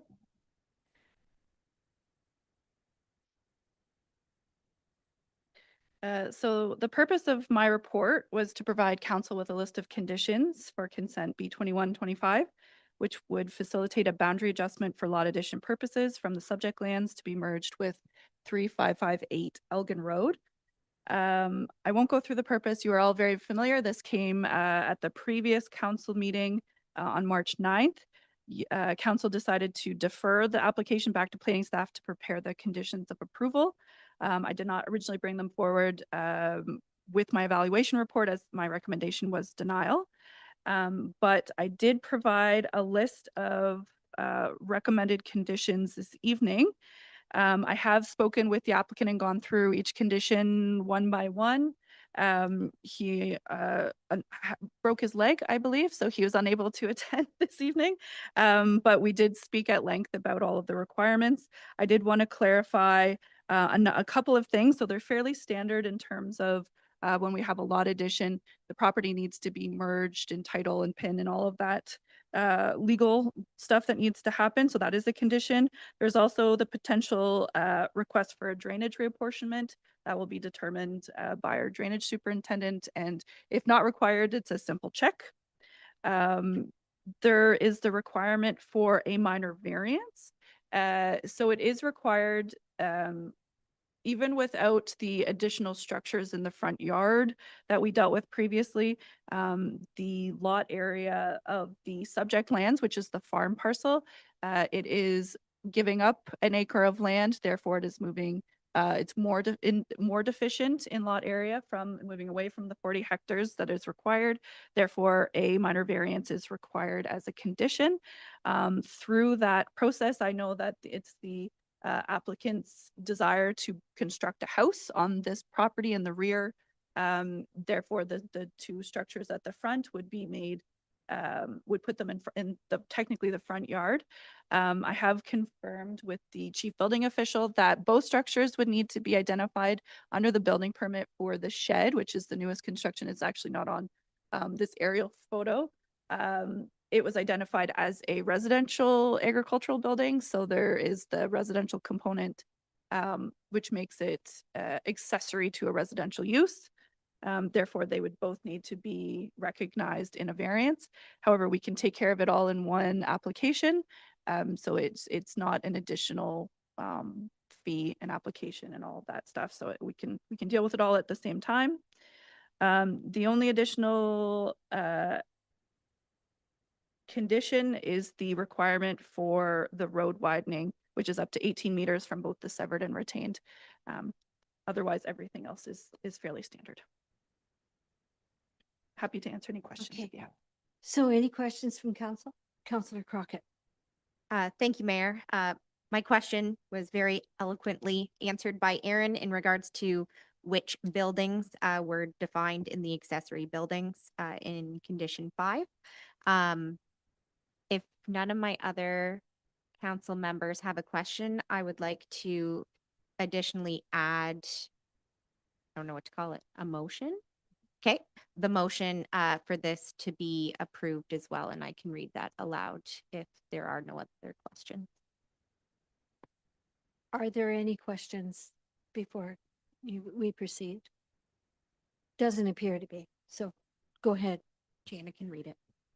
So with the approval, the recommended motion needs to alter slightly, which is what the notice to approve. So it'll be that report PDS 0113, sorry, it's PDS 01326 for lot addition concerning the land zone legally as part of lots 11 and 12, concession 2, North Dorchester, and parts 4 and 6, and part of part 1, registered plan 33R 11488 on the municipality of Thames Center be received for information, and that council approve the consent application requested by Kenneth and Shelley Vergastrait to convey a parcel of land having an area of approximately 30.37 hectares or 0.91 acres for the lands legally described as part lots 11 and 12, concession 2, North Dorchester, and parts 4 and 6, and part of part 1, registered plan 33 R11488, municipality of Thames Center, subject to the conditions listed on the March 23rd, 2026 agenda.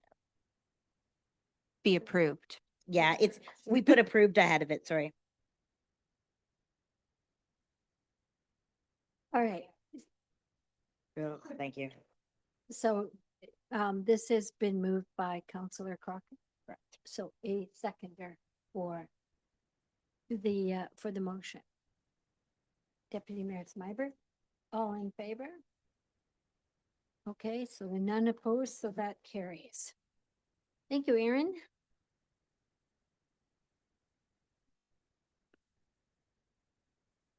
Okay, now.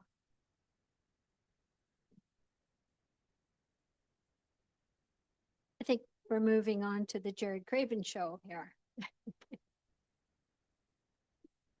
Do you want to take a quick recess to go or just let him keep going? Okay, keep going. Are you good?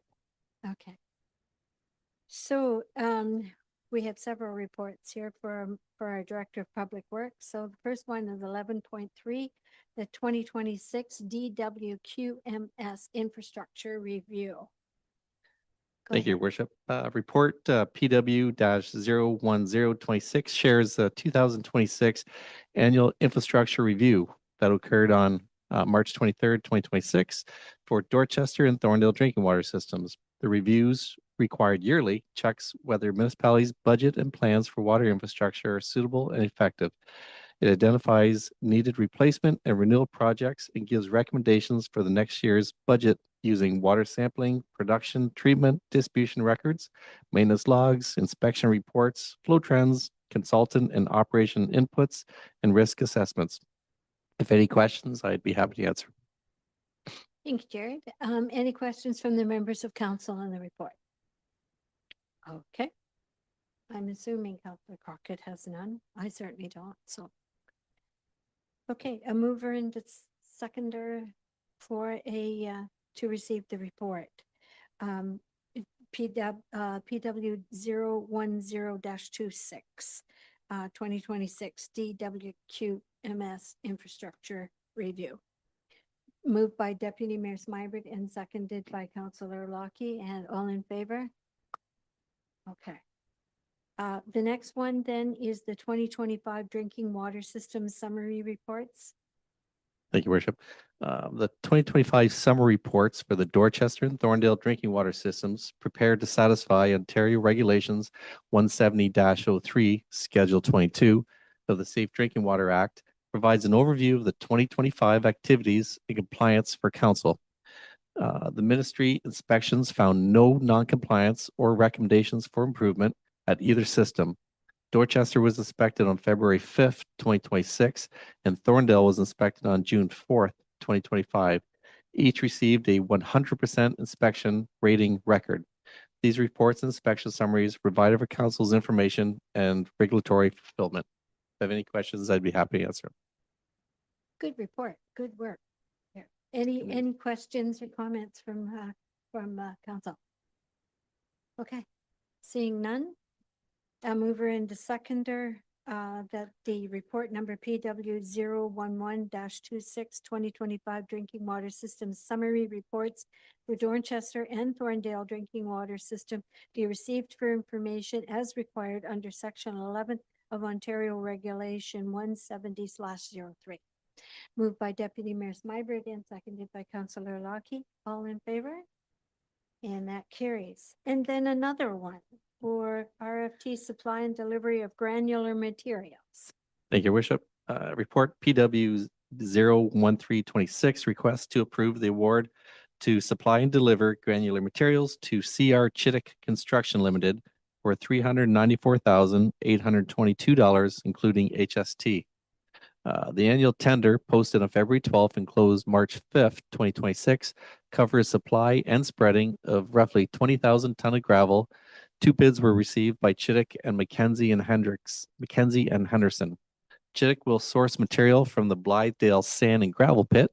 There's a $25,000 bid deposit applied, and quantities may be adjusted per municipal needs. Net of rebated HST, the cost is $355,549.44, which is within the operating budget of the gravel allocation of $365,000. Any questions, I'd be happy to answer them. Any questions for the director? Okay, seeing none, then a motion to approve and a seconder. Deputy Mayor Smybert and Councillor Crockett, all in favor? And that carries. And I believe you have one more. RFT for supply and delivery of dust suspension award. Thank you, Worship. The report recommends awarding RFT TC 00726 for the supply and delivery of chloride-based dust suppression to Denmark Brines Limited for a 2-year agreement. This agreement would carry a 2026 price $79,000, $179,874 plus HST, and a 2027 price of $183,474 plus HST. The tender closed March 5th, 2026, receiving 2 bids from Denmark Brines and D. Lee. Staff endorsed Denmark Brines based on priority satisfaction and performance. The 2026 net cost of $183,039.78 after HST rebate fits within the $200,000 2026 budget, and the 2027 price is a 2% increase over that. If you have any questions after I butchered that, I'd be happy to answer it. Jeez. It's okay, Jared, we can read. A question or? Yeah, I just had wanted to ask a question. Could some of these procurement or requests for proposals be done jointly with other municipalities as well, seeing that we're using the county? They're kind of taking the lead on the procurement. I was just interested. I'm really happy with the results that you got back. It's within budget and they're actually, fairly close to one another, but I just wanted to know, is that something that we would ever take a look at doing? Through your worship, the county has a gravel spreading procurement as well. We have the kind of unique opportunity to use our own or have, the gravel pits that are in our area here where other municipalities west of us don't have, don't have that opportunity. Trucking for gravel, trucking is the most expensive part of the application. And when you're sitting on gravel pits like, Thames Center is, we have a unique benefit over other municipalities. We're kind of really we're envied, I guess, by other municipalities. Thank you. But good question. Anyone else with any questions or comments? Okay, so a mover and a seconder for the motion before you. Moved by Councillor Lockie and seconded by Deputy Mayor Smyber, and all in favor? And that carried. Thank you. Thank you. So we'll turn to the clerk next for the extension of appointment of the Integrity Commissioner and closed meeting investigator, which is 11.7 on your agenda. Good evening. So this is to extend our current contract with Airden Burles as it we discovered, unfortunately, too late that it actually had expired at the end of last year. Both myself and the Integrity Commissioner missed that. So this kind of brings us a line so you can at least make it through the first quarter of the new term of council. And then the whole idea is we would like to join with other members, municipalities across county, because we all use the same and possibly do joint procurement at that point. So it kind of lines us up with the rest of them. Any questions? Okay. All right then. So in that case, a mover and a seconder for the motion before. Moved by Councillor Crockett and seconded by Councillor Lockie. All in favor? And that carries. Thanks. Okay, so policy review and proposed updates, 11.8 on your agenda for the year 2026, and we'll look to our CAO to present. Sure. Thank you, Your Worship. Thank you, Council. There is a great opportunity for us to carry on with Council's direction around policy review. So we've been plugging away at existing policies, and through the senior management team, and in particular with the clerk, we really decided a great way to start is to get the roadmap by developing an updated index. So having gone through a number of the policies, there are definitely some that we think can remain as they are, just good to review. There are some that probably can be amended, and there are some that can likely just go away. They're no longer relevant for whatever reason. As the report says, policies should always be looked at as living documents. They're subject to change, and having your eyes on them once per council term is probably a really good practice. So I do want to congratulate this council for taking that step already with those policies required under Section 270 of the Municipal Act. Really good work, and really good work of the senior management team, and again, the clerk in particular, in getting those in front of council in such short order. So we're picking up where the next level of policies and recommending, one, that council support the index, and then two, some consolidation with respect to some HR policies, in particular with respect to this report. And then we will be working away at implementation aspects of that. Now that we're going to have a human resources advisor on our team joining us next week, looking forward to getting their feedback as well, and then share those with council.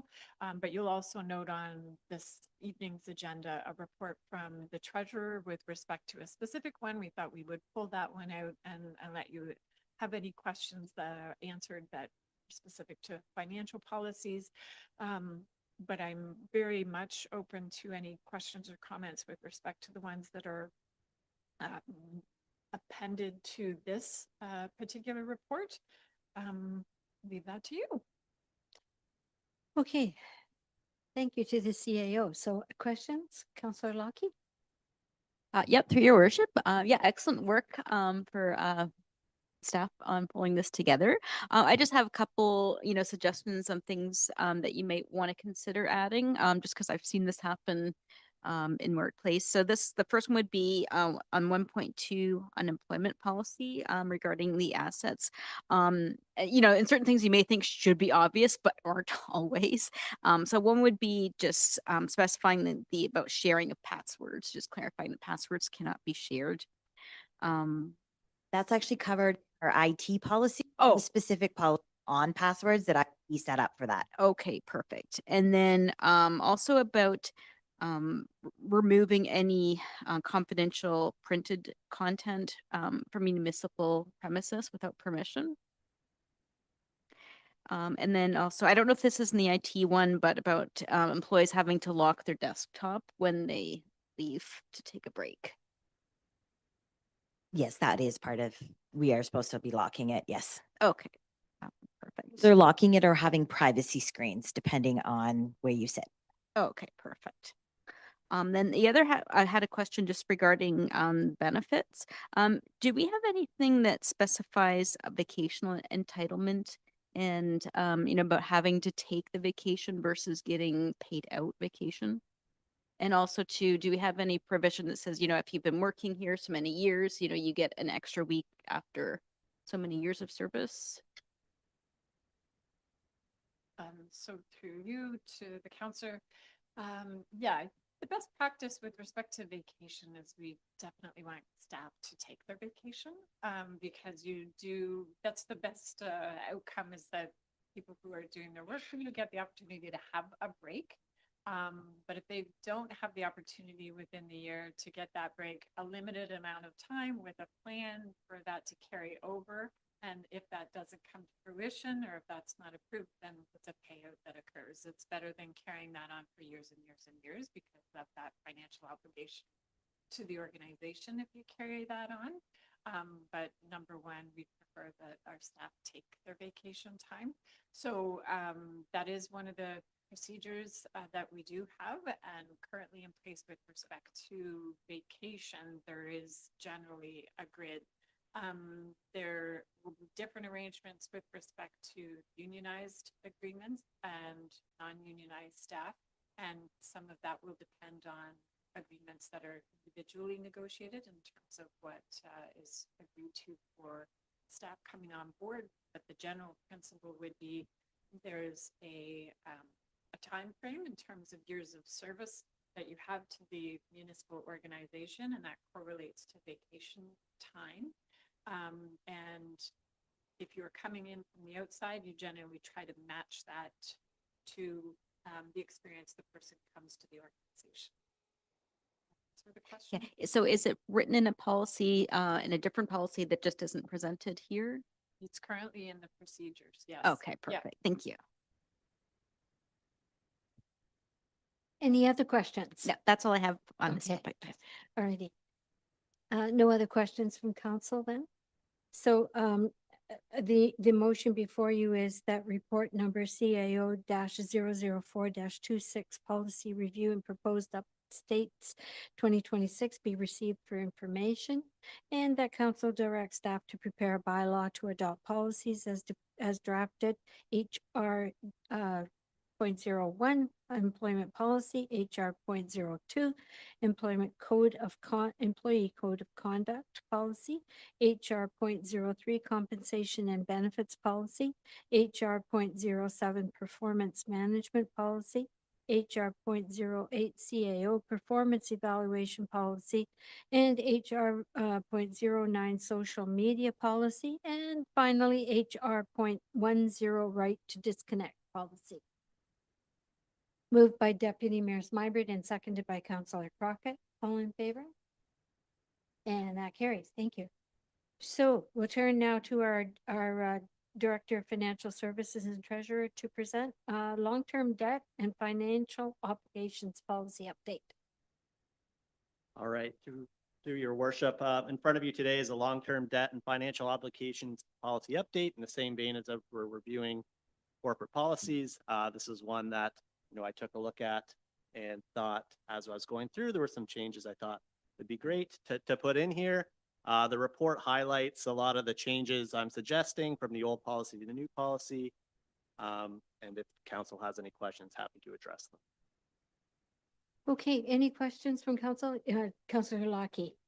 Yeah, through your worship, not a question. I just want to commend Ken on doing this, and also I especially really like the update regarding the DC and the loan program. I think that's going to be really, really important, especially as we, get into, large spends on wastewater, making sure that we're going to have enough to fund the DC. So excellent work on that. Thank you for looking after it.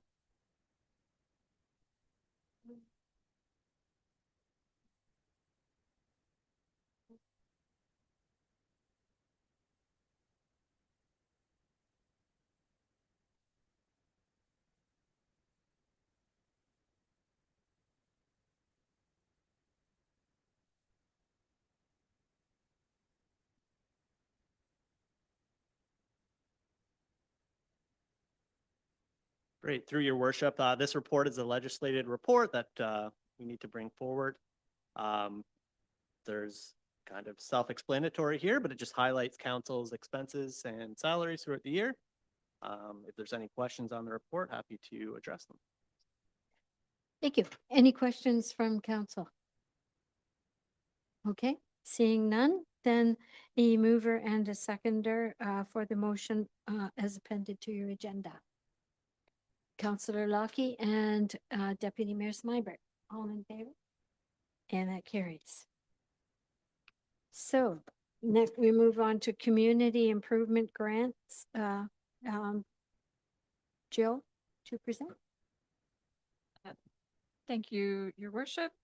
So there is an application that's being recommended from the implementation committee, which is essentially the Economic Development Committee with respect to the CIP program. And this is for a facade improvement grant at 186 King Street in Thorndale.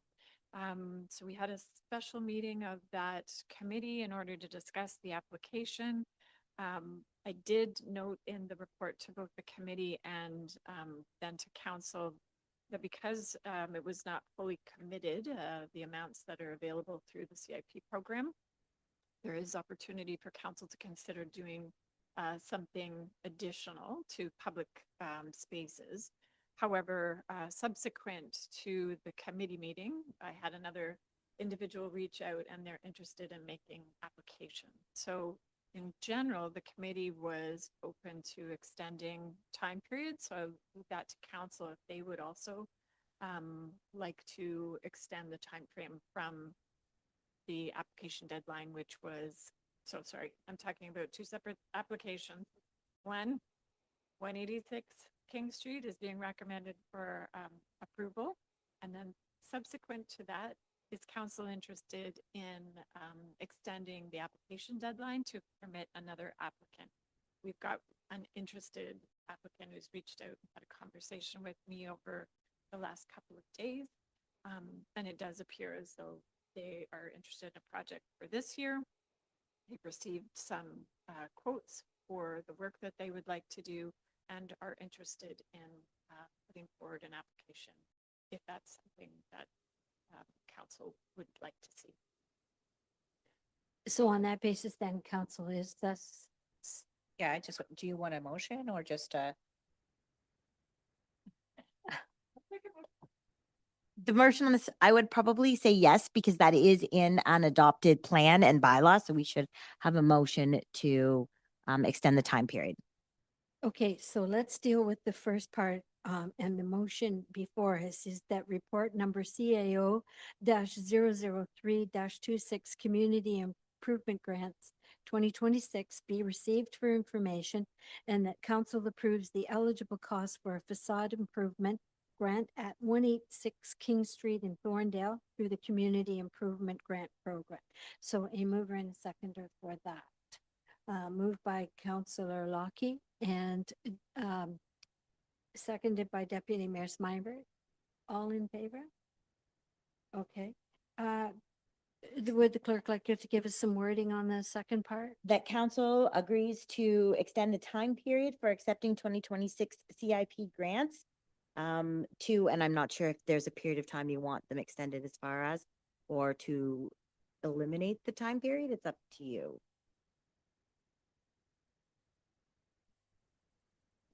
Mike?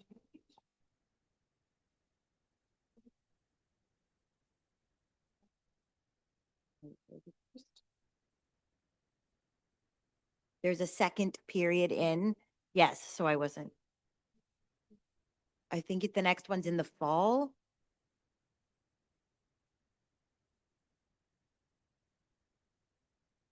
Through you, your worship.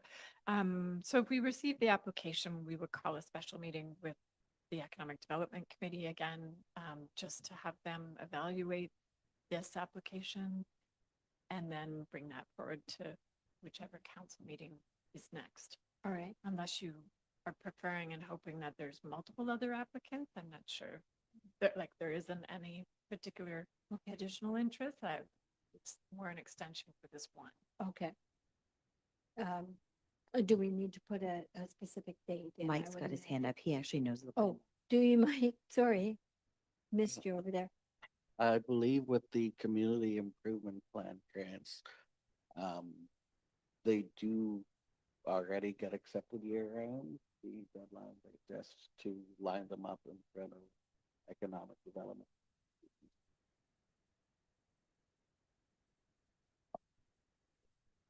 So wording for a second. Then we wouldn't need a motion if they can be accepted year round. My understanding was there was time, but I could be wrong. So we do not need a motion on this particular one. We'll just go ahead and wait for the applicant. Is that acceptable? All right then. Okay. All right. So we've already dealt with the motion then. And we'll leave this one open. And then the next part is of the agenda is 12 reports of committees. Items listed under the reports of committees are approved by council in one motion. Council members may request that one or more items be separated for further action. So unless there are any questions, the only one before us is the minutes of the March 11th ACDEV meeting. So moved by Deputy Mayor Smybert and seconded by Councillor Lockie. All in favor? Okay, and that carries. Is there any unfinished business? Any notices of motion? Any new business? Okay, then we move on to bylaws. And a mover and a seconder that bylaw 27-2026 be given first and second reading, and that bylaws 28-2026 through 32-2026 be read a first, second, and third and final time and be adopted. Okay, moved by Councillor Lockie and seconded by Deputy Mayor Smybert. All in favor? Okay, and that carries. So, a motion to adjourn at 7:02 PM. Deputy Mayor Smybert and Councillor Lockie, all in favor? And then just one thing before we close off the meeting, the schedule for the next meetings is, the next one is April the 7th in Thorndale at 5 PM. And that's right, it is a Tuesday because of the Easter holiday. Okay. Okay, thank you. We stand